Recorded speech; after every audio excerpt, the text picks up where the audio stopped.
Hello friends, আসসালামু আলাইকুম। আসুন আমরা 12টা টেন্সের প্যাসিভ ভয়েস শিখি। 12টা টেন্সেরই প্যাসিভ ভয়েস হবে। এখন প্যাসিভ ভয়েস কি?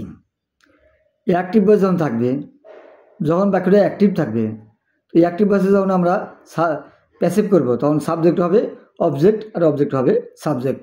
এইটি মূলত হলো প্রধান। অ্যাক্টিভ ভয়েসের সাবজেক্ট, প্যাসিভ ভয়েস হবে অবজেক্ট, আর অ্যাক্টিভ ভয়েসের যে অবজেক্ট সে প্যাসিভ ভয়েস হবে সাবজেক্ট। এখন আমাদের চিনতে হবে অ্যাক্টিভ ভয়েসের বাক্য যদি প্রেজেন্ট ইন্ডিপেন্ডেন্স হয়, অ্যাক্টিভ ভয়েসের বাক্য যদি প্রেজেন্ট ইন্ডিপেন্ডেন্স হয়, সেই ক্ষেত্রে আমাদের অবজেক্টকে যখন সাবজেক্ট করবো তারপরে অ্যামিজার ব্যবহার করতে হবে। অর্থাৎ অ্যাক্টিভ ভয়েসের বাক্যটি যদি প্রেজেন্ট ইন্ডিপেন্ডেন্স হয়, তাহলে যে অবজেক্টটা দেওয়া আছে সেই অবজেক্ট হবে সাবজেক্ট, তারপরে আমাদের সাবজেক্টের নাম্বার অফ পার্সন যাই অ্যামিজার ব্যবহার করতে হবে। এটা প্রেজেন্ট ইন্ডিপেন্ডেন্সের ক্ষেত্রে প্রযোজ্য। যেমন ধরুন ছোট্ট একটা বাক্য, আই ইট রাইস। এখানে আই হলো সাবজেক্ট, ইট হলো মূল ভার্ব, আর অবজেক্ট হলো রাইস। তাই রাইস হবে, রাইস যেহেতু অবজেক্ট হবে সাবজেক্ট, তাহলে বাক্যটা ইট হলো প্রেজেন্ট টেন্স। তাহলে আমাদের এখানে অ্যামিজার ব্যবহার করতে হবে। রাইস লেখার পরে যেহেতু রাইস অবজেক্ট, আমি রাইস লিখলাম, রাইসের সঙ্গে অ্যামিজার কোনটা দেবো? এম ইজ আর, তাহলে রাইসের সঙ্গে ইজ দেবো। তারপরে পিভি দিতে হবে, এই যে ইট এর পিভি দিতে হবে। তাহলে কী হবে? Rice is eaten. এই বা ইটেন লেখার পরে একটা বাই প্রিপোজিশন দিতে হবে, বাই মি। এটা হলো আই ইট রাইস, এর প্যাসিভ হলো rice is eaten by me. এবার যত বাক্য আছে একই নিয়মে হবে। যেমন আই হেল্প দেম, এখানে দেম তো হলো অবজেক্ট, আমি করলাম সাবজেক্ট দেমের সাবজেক্ট কি? দে। তো দের সঙ্গে অ্যামিজার কী দেবো? আর দে আর হেল্পড বাই মি। অর্থাৎ আই হেল্প দেম, তাহলে দে আর হেল্পড বাই মি। অর্থাৎ আমাদের বুঝতেই হবে যে প্রেজেন্ট ইন্ডিপেন্ডেন্সকে আমরা যদি প্যাসিভ করি, তাহলে যখন আমরা অবজেক্টকে সাবজেক্ট করব, তার নাম্বার এবং পার্সন যাই অ্যামিজার ব্যবহার করব, তারপরে পিভি দিলি পারেই বাক্যটা প্যাসিভ হয়ে গেল। তারপরে পিভি দিলি পারে এই বাক্যটা প্যাসিভ হলে সাধারণ নিয়ম। এখন সে একটি পত্র লেখে, হি রাইটস এ লেটার। তাহলে এখানে রাইটস হলো মূল ভার্ব, অবজেক্ট হলো এ লেটার। তাহলে এটাকে আমরা সাবজেক্ট করবো, a letter is written by him. He writes a letter is written by him. এখন আমি কাজটি করি, I do the work. Do হলো মূল ভার্ব, তাহলে দ্য ওয়ার্ক হলো অবজেক্ট। তাহলে অবজেক্টকে আমরা সাবজেক্ট করবো, the work is done by me. আমি নেগেটিভ যদি করি, আই ডোন্ট ইট রাইস, তাহলে কী করবো?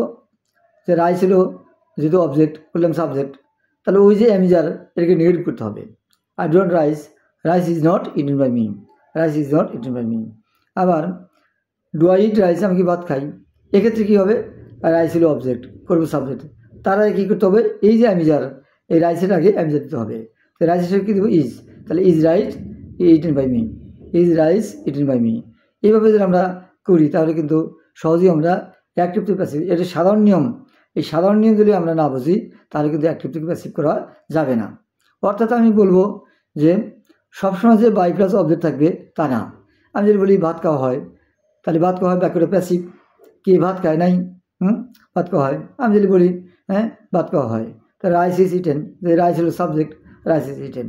কাশি করা হয়, দ্য ওয়ার্ক ইজ ডান। তাকে সাহায্য করা হয়, হি ইজ হেল্পড। অর্থাৎ তাকে সাহায্য করা হয়, কে সাহায্য করে নাই। আমি যদি বলি আই হেল্প হিম, তাহলে he is helped by me. তার মানে কি? হি ইজ হেল্পড, তাকে সাহায্য করা হয়। এখন I can do the work, এখানে হচ্ছে মডেল, ক্যানটা হলো মডেল। অ্যাক্টিভ ভয়েসে যত মডেল থাকে, আই ক্যান থাক, আই শুড থাক, আই মে থাক, আই মাইট থাক, আই মাস্ট থাক, আই শুড থাক, যেটাই থাক, অ্যাক্টিভ ভয়েসে যেই মডেল থাকবে, প্যাসিভ ভয়েসে সাবজেক্ট হবে অবজেক্ট। অর্থাৎ প্যাসিভ ভয়েসে যে অর্থাৎ বলবে যে I can do the work, এনে যেটা অবজেক্ট দ্য ওয়ার্ক, এই দ্য ওয়ার্কের আমরা যেহেতু অবজেক্ট এটাকে আমরা করবো subject. I can do the work, তারপরে যে মডেল ওখান দেওয়া আছে সেই মডেলে ব্যবহার করতে হবে, দ্য ওয়ার্ক ক্যান বি ডান। যে কোনো মডেল যদি অ্যাক্টিভ ভয়েসে থাকে, প্যাসিভ ভয়েসে সেই মডেলের পরে একটা বি দিতে হবে। ক্যান থাকলে ক্যান বি, কুড থাকলে কুড বি, মে থাকলে মে বি, মাইট থাকলে মাইট বি, শুড থাকলে শুড বি, মাস্ট থাকলে মাস্ট বি। যে কোনো মডেল থালি পরেই গোয়িং টু থাকলে গোয়িং টু বি। যে কোনো মডেল তাহলে প্যাসিভ ভয়েসে সেই মডেল পরে বি দিতে হবে, তারপর বিপি। এখন দেখা যাক, দেখি ধরেন I can do the work can be done by me. তা আমরা বাই প্লাস অবজেক্ট যদি না লিখি, যে কাজটি করা যেতে পারে, the work can be done, the work can be done. আর যদি বলি কাজটি করা যায় না, the work can not be done, the work can not be done. আবার যদি বলি কাজটি করা যেত, the work could be done, the work could be done. এভাবে আমরা করতে পারি। আমরা প্রেজেন্ট ইন্ডিফারেন্সকে মূলত আমরা যেমন হি রাইটস এ লেটার, হি হলো সাবজেক্ট, রাইটস হলো মূল ভার্ব, এ লেটার হলো অবজেক্ট। আর অবজেক্ট কোথায় থাকে? সাধারণত মূল ভার্বের উপরেই অবজেক্ট অবস্থান করে। এই অবজেক্টটা ডাইরেক্ট হতে পারে, ইনডাইরেক্ট হতে পারে। ইনডাইরেক্ট অবজেক্ট কী কী? মি, হিম, দেম, আজ, হার, ইউ, এই যেগুলো ব্যক্তিবাচক এটা ইনডাইরেক্ট অবজেক্ট। আর যেটা বস্তুবাচক সেগুলো ডাইরেক্ট অবজেক্ট। এই লেটার হতে পারে, রাইস হতে পারে, এই বুক হতে পারে, দ্য পেন হতে পারে, এগুলো ডাইরেক্ট অবজেক্ট, অর্থাৎ বস্তুবাচক বোঝালে হবে ডাইরেক্ট। আমরা আই রাইট এ লেটার যদি বলি, এনের এই লেটারটা হলো direct object. A letter is written by me, a letter is written by me. আবার যদি বলি আই ডোন্ট হেল্প হিম, তাহলে হিম হলো অবজেক্ট, তার subject he is not helped by me, he is not helped by me. আবার do I help them, আমি কি তাদেরকে সাহায্য করি? তাহলে এই যে দে হলো অবজেক্ট, তার সাথে দে, তার আগে আর দিতে হবে। আর দে হেল্পড বাই মি, আর দে হেল্পড বাই মি। আবার আমি কাজটি করি, আই ডু দ্য ওয়ার্ক, তাহলে দ্য ওয়ার্ক হলো object, the work is done by me. আমি যদি বলি I do not do the work, আমি কাজটি করি না, তাহলে এই ক্ষেত্রে হবে the work is not done by me. আমি যদি বলি do I do the work, do I do the work, তাহলে এখানে কী হবে? Is the work done by me, is the work done by me. আমি যদি বলি don't I do the work, তাহলে কী হবে? Isn't the work done by me, isn't the work done by me. এই চারটে বাক্য যদি ভালো করে শেখেন, তাহলে প্যাসিভ ট্যাগের কথা না, প্রেজেন্ট ইন্ডিস প্যাসিভ ট্যাগের কথা না। এখন ধরেন প্রেজেন্ট কন্ডিশনস, প্রেজেন্ট কন্ডিশনস যে কোনো প্রেজেন্ট কন্ডিশনস, খালি প্রেজেন্ট কন্ডিশনস না, যে কোনো প্রেজেন্ট কন্ডিশনস তার যে অক্সিলারি ভার্ব আছে, যেমন প্রেজেন্ট কন্ডিশনসে এম ইজ আর, এর সঙ্গে কী যোগ করতে হবে? Being, BEING, am being, is being, are being, তারপর পিভি দিলে পারি প্যাসিভ। যেমন আমি ভাত খাইতেছি, তাহলে কী হবে? প্যাসিভ হবে rice is being eaten by me. আমি যদি বলি ভাত খাওয়া হচ্ছে, ভাত খাওয়া হচ্ছে, তাহলে প্রেজেন্ট কন্ডিশনস তো এই প্যাসিভটা হবে রাইস ইজ বিং ইটেন। আমি যদি বলি I am doing the work is being done. আর যদি বলি কাজটি করা হচ্ছে, the work is being done. আমি যদি বলি উই আর হেল্পিং দেম, তাহলে দেমটা হলো সাবজেক্ট হবে, they are being helped by us, they are being helped by us. আমি যদি বলি তাদেরকে সাহায্য করা হয়, দে আর বিং হেল্পড, তাদেরকে সাহায্য করা হচ্ছে, দে আর বিং হেল্পড। কাজটি করা হচ্ছে, the work is being done, তাদেরকে ডাকা হচ্ছে, দে আর বিং কল্ড। অর্থাৎ প্রেজেন্ট কন্টিনিউসে প্যাসিভ করার সময় প্রথমে সাবজেক্ট, তারপরে এম ইজ আর, তার সঙ্গে বিং, পিভি দিলে পরে দুনিয়ার সমস্ত কিছুই প্যাসিভ হয়ে যাবে। আর present perfect tense, present perfect টেন্সের ক্ষেত্রে তার যে অক্সিলারি ভার্ব, যে কোনো প্রেজেন্ট ভার্ব, যে কোনো পারফেক্ট টেন্সে তার যে অক্সিলারি ভার্ব, তার সঙ্গে BEN বিন যোগ করতে হবে।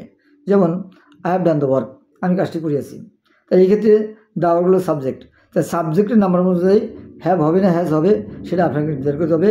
দ্য ওয়ার্ক হলো থার্ড পারসন সিঙ্গুলার, তাহলে হ্যাজ দেবো। I have done the work has been done by me.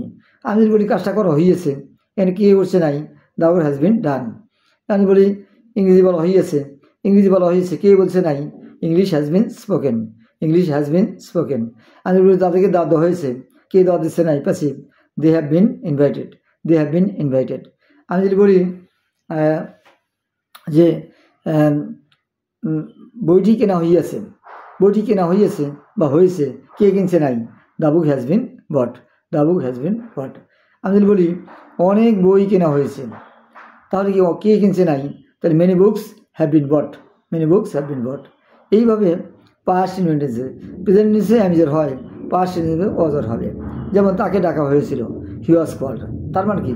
I did the work যদি বলি, the work was done by me, I did the work was done by me. তাহলে আমি যদি বলি কাজটি করা হয়েছিল, দ্য ওয়ার্ক ওয়াজ ডান, তাদেরকে দাওয়াত দেওয়া হয়েছিল, দে ওয়ার ইনভাইটেড। আবার যদি বলি যে তাদেরকে দাওয়াত দেওয়া হয়েছিল, দে ওয়ার ইনভাইটেড। বালকটিকে শাস্তি দেওয়া হয়েছিল, দ্য বয় ওয়াজ পানিশড। আবার অনেক গাছ কাটা হয়েছিল, মেনি ট্রিজ ওয়ার কাট। আবার দরজাটি বন্ধ করা হয়েছিল, দ্য ডোর ওয়াজ ক্লোজড। আর পাস্ট কন্টিনিউসে তার যে অক্সিলারি ওয়াজ আর, তার সঙ্গে বিয়োগ করব, যেমন কাজটি করা হইতেছিল, মানে I was doing the work, তাহলে the work was being done by me. আমি যদি বলি কাজটি করা হইতেছিল, the work was being done, তাদেরকে ডাকা হচ্ছিল, দে ওয়ার বিং কল্ড। অর্থাৎ পাস্ট কন্টিনিউয়াসের ক্ষেত্রে আমরা তার যে অক্সিলারি ভার্ব ওয়াজ ওয়ার, তার সঙ্গে ওয়াজ বিং অথবা ওয়ার বিং, বিইআইএনজি বিং দিলে পারি প্যাসিভ। যেমন তাকে ইংরেজি শেখানো হচ্ছে, তাকে ইংরেজি শেখানো হচ্ছে, হিজ শেখানো হইতেছিল, তাকে ইংরেজি শেখানো হইতেছিল বা পড়ানো হইতেছিল, he was being taught English, he was being taught English. আমাদেরকে ইংরেজি পড়ানো হচ্ছিল, we are being taught English, we are being taught English. আমরা যদি পাস্ট পারফেক্ট টেন্স করি, কাজটি করা হয়েছিল, হ্যাঁ, I had done the work, the work had been done by me. তার মানে কি, কাজটি করা হয়েছিল, the work had been done. Future টেন্সে কী করবেন, হ্যাঁ, কাজটি করা হবে, I will do the work, the work will be done by me. যদি বলা হয় কাজটি করা হবে, the work will be done, তাদেরকে দাওয়াত দেওয়া হবে, দে উইল বি ইনভাইটেড, বইটি কেনা হবে, the book will be bought, ভাত রান্না করা হবে, রাইস উইল বি কুকড। এইভাবে ফিউচার কন্টিনিউয়াস টেন্সে অনুযায়ী শ্যাল বি উইল বি, তার সঙ্গে বিইআইএনজি বিং যোগ করে রাখবো, কাজটি করা হইতে থাকবে, the work will be being done. তার মানে কি, I will be doing the work, the work will be being done by me, the work will be being done by me, অথবা কাজটি করা হইতে থাকিবে, the work will be being, the work will be being done by me, বা done, the work will be being done. এইভাবে যদি আমরা করি তাহলে অ্যাক্টিভ থেকে প্যাসিভ করার ক্ষেত্রেও কোনো ফ্যাক্টর নয়। তাহলে আমাদের বুঝতে হবে যে অনেক সময় সাবজেক্ট বাক্যের শেষে বাই প্লাস অবজেক্ট থাকে না। যেমন আমার কলমটি চুরি হয়েছে, আমার কলমটি চুরি হয়েছে, কলমটি কে চুরি হয়েছে নাই, তাহলে আমাকে লিখতে হবে my pen has been stolen, my pen has been stolen. আর অ্যাক্টিভ যদি করি যে কেউ আমার কলমটি চুরি করেছে, someone has stolen my pen, someone has stolen my pen. আশা করি বুঝতে পেরেছেন। এভাবে যদি চর্চা করেন তাহলে কিন্তু অতি সহজে ইংরেজি শিখতে পারবেন এবং বলতে পারবেন। Thank you.